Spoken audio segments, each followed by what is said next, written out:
Bonjour tout le monde, donc aujourd'hui nous allons papoter un petit peu autour des épisodes finaux de la série Agatha All Along. Donc moi je m'appelle le Cybergien et si je fais ces vidéos, c'est pour essayer de transmettre un petit peu de ma passion. Alors Agatha All Along c'est donc terminé cette semaine, c'est donc achevé cette semaine. Alors, que dire? Alors, je vais essayer d'analyser un petit peu le truc au niveau thématique. Ça va pas être évident parce qu'ils sont extrêmement riches. Et je risquerai un petit peu de spoiler le truc. Parce que, autant vous dire que là, je suis un petit peu coincé au niveau d'une analyse particulière. Parce que, les slash ont joué, conclusion à la manfuck, je dirais. Si j'analyse, et encore, quand je dis analyse, que l'on s'entend bien, je parle de l'imagerie qui renvoie à d'autres films. Je parle des thématiques qui renvoient à d'autres films. Ah, ça s'arrête à ça. Ouais, parce que là, contrairement aux semaines précédentes, et là j'insiste bien sur les semaines précédentes, où les citations, les références, c'était des... On pouvait les qualifier d'hommage, voire plagiat. Je pouvais en parler librement de l'exorciste, de Phantom of the Paradise, et même là, j'ai eu que...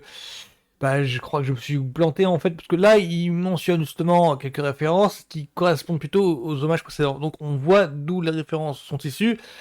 Et moi, je me suis senti, en voyant le truc, ah merde, c'était ça, c'était pas... Oui, j'ai l'impression que dans l'épisode, ils citaient ouvertement les références de leur hommage plagiat, et moi, je m'attendais à voir la référence Phantom of the Paradise, parce que je l'ai expliqué, étayé avant, et en fait, non, c'est une autre référence, en l'occurrence, qui est utilisée, ce serait The Rocky Horror Picture Show. Oui, parce que Phantom of the Paradise, c'est un film, un brin fantastique, qui se déroule dans l'univers musical, qui se déroule dans l'industrie de la musique. Alors que The Rocky Horror Picture Show, c'est un film dont l'histoire est plutôt du genre horrifique, oui, parce qu'il y a les lieux communs de personnes perdues en pleine forêt qui trouvent refuge dans un mystérieux manoir. On parle de freaks, et ça évoque aussi le mythe de Frankenstein. Et là, je me suis senti tout con parce que je me souvenais de la chronique où je parlais en long et en travers de Phantom of the Paradise. Et quand j'ai vu l'affiche, ah merde, oui, évidemment, il y a une autre. Et pourquoi j'ai pas pensé à celle-là? Oui, parce que dans le genre comédie musicale qui se déroule dans le genre horrifique, bah oui, The Rocky Horror Picture Show, ça se pose là comme référence. Là, je me suis senti couillon de ne pas y avoir pensé. Donc du coup, comment analyser proprement l'épisode en question? Alors disons que c'est un épisode qui brasse beaucoup de thématiques, parce que là, on suit deux personnages, là encore je peux le dire, et c'est la conclusion, l'achèvement d'une story arc par rapport à ces deux personnages-là. Alors, il y a plusieurs cartouches qui sont utilisées. Putain, j'ai l'impression de marcher sur les œufs, quoi. Parce que je veux pas spoiler, je veux pas gâcher le truc. Alors, disons qu'il y a aussi un long moment dans l'épisode, ou même un très long moment dans l'épisode, où je comprenais les détracteurs de la série, ou de la mini-série, de reprocher à un personnage secondaire de voler la vedette à Agatha Harkness, voler la vedette à Catherine Hahn. Donc je comprenais parce qu'effectivement la focalisation change brutalement et donnait une raison d'exister à la série mais qui n'avait rien à voir avec Agatha Harkness. Or ça se rattrape vraiment dans les derniers moments parce que du coup en fait tout le mindfuck, tout le twist, tout le retournement de situation, ça bataille sévère au niveau des luttes d'ego. Oui, parce que vu les révélations qui sont faites, on pourrait se demander mais pourquoi la série c'est ce titre Agatha All Along? Parce que au final, c'est la série de qui? C'est la série de Agatha Harkness ou c'est la série d'autres? Ils arrivent à raccrocher les wagons, à retomber sur leurs pattes, mais d'une façon naturelle, naturelle confondant. Et ça raccroche les wagons autant dans la justification de Agatha All Along, dans le titre en fait. Pourquoi est-ce que le titre fait référence à une comptine qui est apparue dans WandaVision? Pourquoi est-ce que les personnages sont aussi bien tiraillés, torturés? D'où vient leur tourment en fait. Et aussi dans le sens où en quoi c'est vraiment lié à WandaVision? Parce que là ça fait écho à une structure dans WandaVision, mais vraiment que je n'ai pas vu venir. Alors moi j'ai pris les influences comme étant des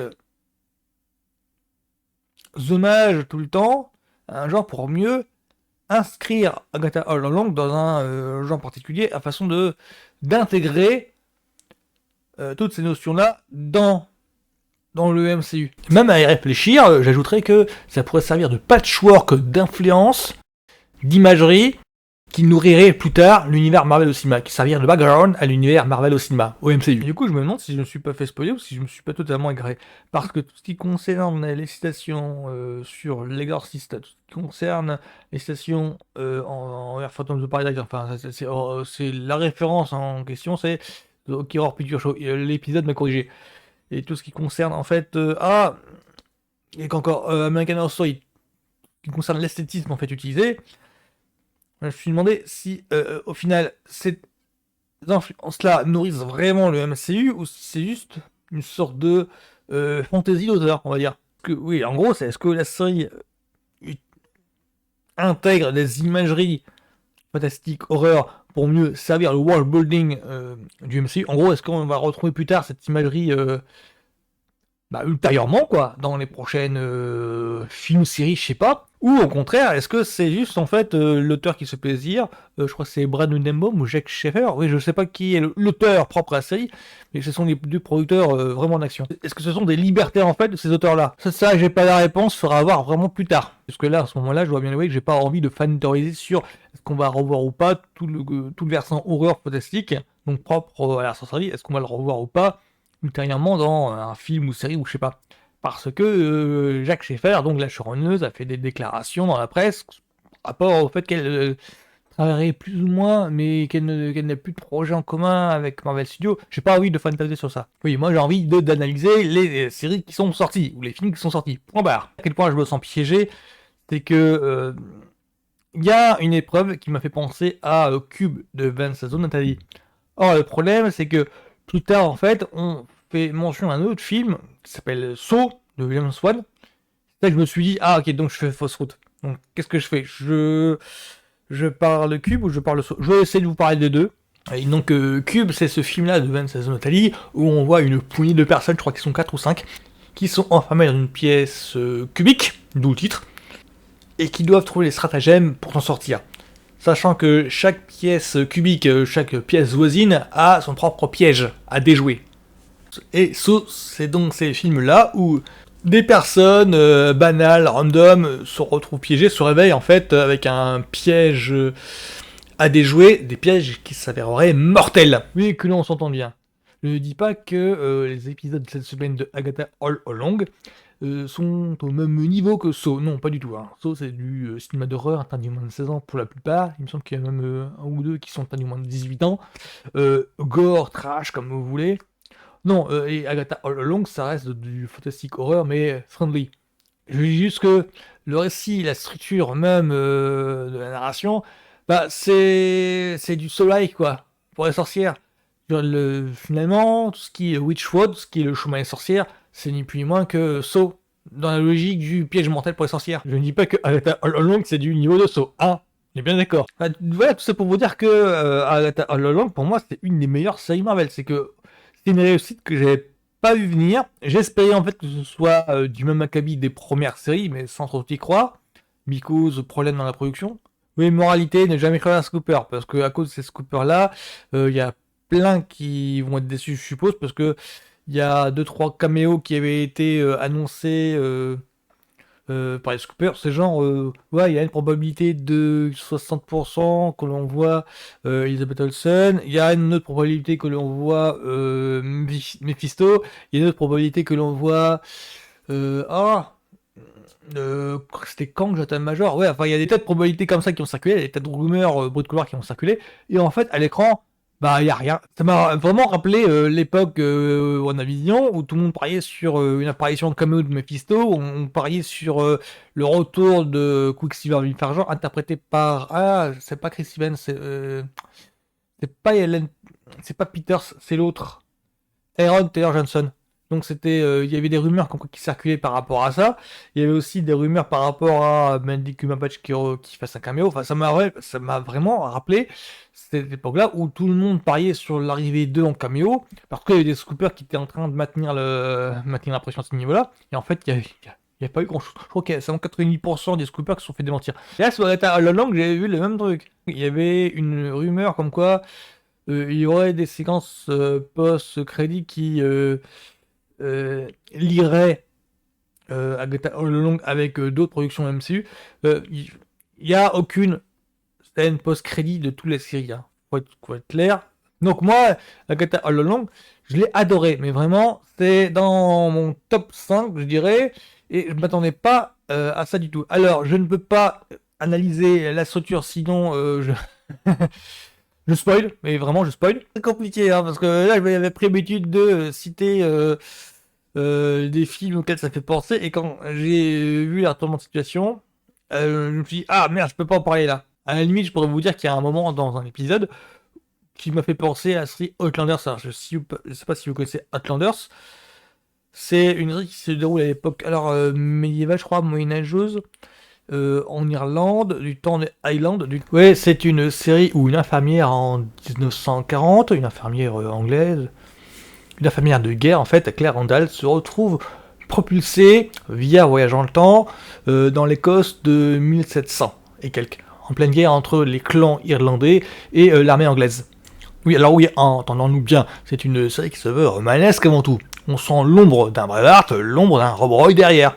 Et encore là, je peux rien dire parce que sinon je vous spoil le truc. Je peux rien vous dire parce que sinon j'en raconte trop par rapport à l'épisode en question. Parce que s'il y a des éléments qui sont ramenés, qui font un peu dernière cartouche pour bien acter le fait que oui, c'est ça. Parce qu'il y a des tas d'éléments qui sont expliqués. Parce que sinon, je vous dévoile le pot rose en essayant de vous expliquer le pourquoi du comment. Vous risqueriez de comprendre, ah, en fait, ils font intervenir tel ou tel élément de cette manière-là. C'est un petit peu ce que je crains. Et c'est là mon seul souci, c'est que si j'essaye d'étayer plus en profondeur l'imagerie évoquée dans ce patchwork d'influence, vous risquerez de deviner là où la série veut nous emmener. Parce qu'il y a une logique interne, tout simplement. Mais sinon, dans la logique du, et là je suis bien content, bah ils ont gardé le meilleur pour la fin. Parce que ces deux derniers épisodes-là, c'est sans contexte les meilleurs de la QV, et je dirais même que c'est ce que Marvel Studios, Marvel Télévision, comme vous voulez, production télévisuelle streaming de Marvel, ben c'est les meilleurs opus. Là, j'ose le dire, c'est ce que Marvel a fait de meilleur. Là, il y a autant de Manfucker, il y a autant de retournements de cerveau, il y a autant de ascenseurs émotionnels. Faudrait que je récapitule, faudrait que je fasse un top 10 voire top 15 des meilleures productions Marvel, mais en tout cas, celle-ci, elle est super bien placée. Ouais, parce que l'air de rien, avec Agatha All Along, on arrive à la 10e série Marvel sur Disney+. Est-ce qu'on pourrait dresser comme bilan? C'est qu'on a une production Marvel très divers, on trouve de tout, hein, du boire et à manger, donc inégal, ce qui peut expliquer les déçus comme les ravis, donc je fais partie. Mais dans l'ensemble, on peut voir une récurrence en fait avec Agatha All Along, la récurrence étant qu'il y a de plus en plus de liens qui se font, de plus en plus de liens solides qui se font avec les productions précédentes. Donc ce qui fait le charme du MCU, c'est-à-dire l'esprit feuilletonnant de l'ensemble, le gros tout est liage, bah il est en train de revenir petit à petit. Donc savoir maintenant avec les prochaines productions du style Daredevil Born Again, style Ironheart, style Wonder Man, hein, pour acter pour de bon que c'est bon, ça y est, le MCU est revenu. Voilà, c'est tout ce que je voudrais dire sur Agatha All Along. Pour ma part, c'est une nouvelle réussite pour la série Marvel Studios, Marvel Télévision. Je sais même plus si ça a changé de logo du coup. Et bah moi je conseille fortement. Non mais vraiment, je suis joué à ça. Vraiment, mon premier statut Facebook que j'ai mis, c'est alors le MCU a retrouvé Agnac, ça fait plaisir. Bah, ça résume bien mon état d'esprit en ce moment. Et du coup, les autres projets là de l'an prochain, il y a Daredevil Born Again, il y a Ironheart et Wonder Man, bah, je les attends le pied ferme parce que les bruits de couloir par rapport à la production, c'est bon, ça s'est calmé et la production c'est bien repris en main. Il y a des showrunners, il y a des directeurs de CO du studio en question. C'est plus aussi fouillis qu'avant. Pour éviter que je rentre dans les détails à ce niveau parce que j'ai pas très bien compris moi-même ce qui était arrivé à ce moment-là. C'est grosso modo, c'est devenu une grosse bulle où il y avait trop d'assistants et Kevin Feige, le big boss de Marvel Studios, n'arrivait pas à s'y retrouver du tout. Et ça se voyait vraiment clairement à l'écran. Et là, il y a l'air d'y avoir une bonne prise en main. C'est bon, l'équipe qui s'occupe de Marvel Studios, de Marvel Section Télévision, bah, a l'air de s'y prendre bien, a l'air d'être rodé, quoi. A l'air d'avoir toutes les techniques qui ont fait le succès de Marvel Studios avant, quoi. Donc voilà, Agatha All Along, c'est Récit total, c'était mon coup de cœur de cette fin d'année, parce que je pense pas qu'il y ait... Attendez. Il y a What If, je crois, en fin d'année. Je crois que c'était en mi-décembre, fin décembre. Ouais, ils vont... c'est un joli cadeau de Noël, du coup. Donc, Agatha All Along, pour moi, bueno. Tout simplement, bueno, impec. Donc, bonne nuit à tous. À plus.